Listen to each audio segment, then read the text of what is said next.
everyone, and welcome back to Jess Loves to Cook. I'm Jess, and today I'm going to show you how to make froth coffee using a Keurig and your stove. I'm also going to show you how to make a matcha froth tea. Alright, let's get started. Let's start by turning on our Keurig and letting it warm up. Now choose the strongest K-cup that you have at home. I only have medium roast, so that's what I'm going to use.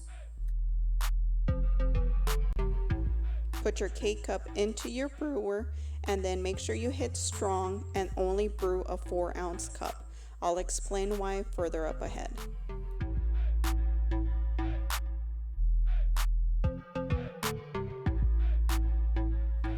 Great, our coffee cup is finally done brewing. Now turn on your stove to a medium-high heat.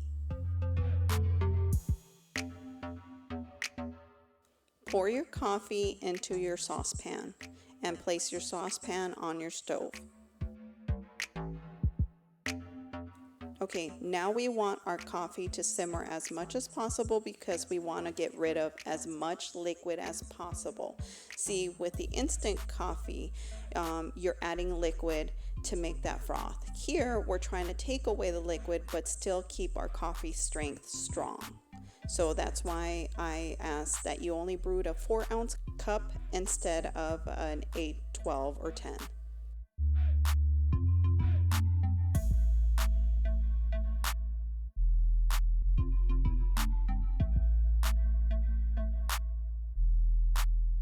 As you can see, every time that it boils up and it goes down, we have less and less liquid.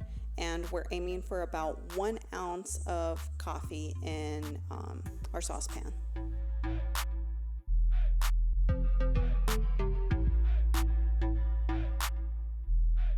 Alright guys, and there you have it, just 1 ounce left in our saucepan.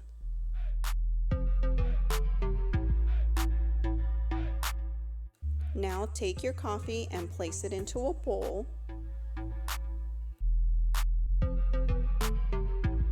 Take a spoon and get about 3 tablespoons of sugar. If you want to use less sugar, then I would recommend you boil down your coffee to less than an ounce. Okay, and you'll need a whisk for this recipe, so if you don't have a hand blender, just use a regular whisk. Look at the color of our coffee. See how jet black it is? As we whisk more and more, the color is going to change from a dark black to a medium black and eventually a nice foamy caramel color. Also, I called it froth coffee because it was easier to say than saying Dalgona coffee while I was recording. And see how the color has changed? It's gone from that jet black to now like a more caramelly color, and we're getting more and more foam.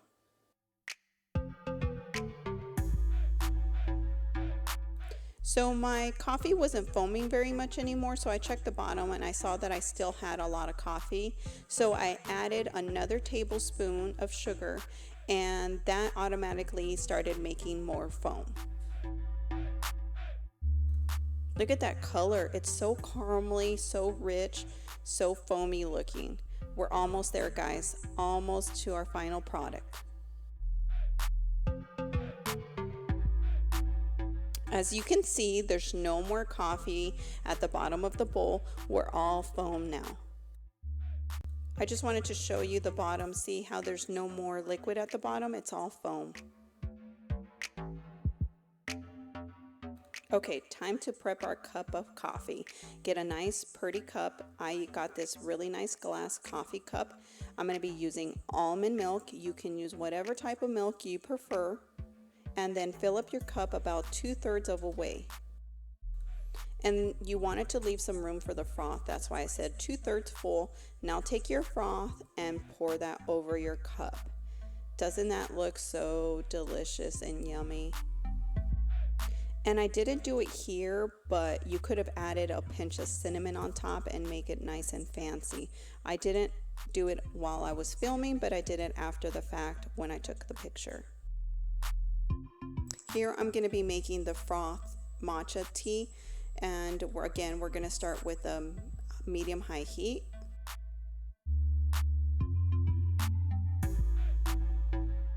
I'm going to be using this matcha green tea. You can use whatever blend you have at home. I'm going to start with 3/4 of a cup and just put my tea bag into the saucepan.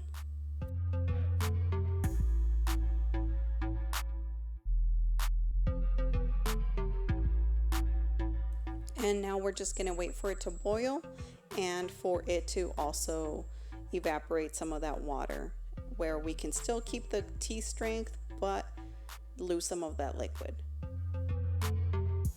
And as you can see, we're losing some of that liquid, but we're still keeping the tea strength.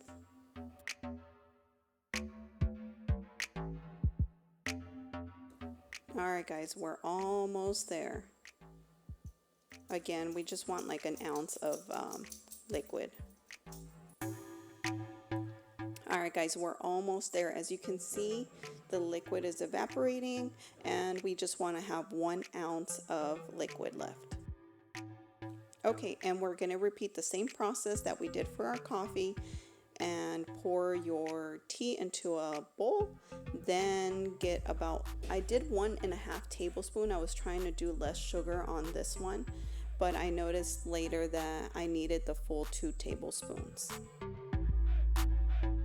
As you can see with the tea, the color actually starts to change a lot faster than with the coffee. The only thing that I didn't whisk it as long as I should have, so I had more liquid left at the bottom instead of a lot of foam. But you know, if you want more foam, just keep whisking away.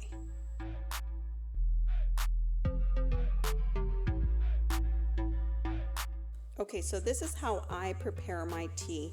Again, I'm going to be using almond milk. You can use whatever type of milk you want, and make sure you use a nice pretty glass cup. I'm using this one here with ice, and then I only filled it up 2/3 of a way, and now I'm adding my froth on top. So I called it froth coffee and froth tea. I know everybody's calling it Dalgona, but to me it was just easier calling it froth. Even though Dalgona does sound a lot fancier, but I just went with froth. And there you guys have it. That's my tea right there. My Dalgona froth tea. And even for this cup of tea, you can add a sprinkle of cinnamon on top just for that extra little oomph and make it look nice and fancy. Alright guys, well there you have it. This is the froth coffee, and a shout out to my girl Erica for giving me the great idea to put cinnamon on top. And this is the matcha tea made into froth. Alright guys, I hope you guys enjoyed these videos. Let me know what you think. Leave your comments below, and don't forget to subscribe so you can be the first to know when a new video comes out. Alright guys, thanks for watching Jess Loves To Cook.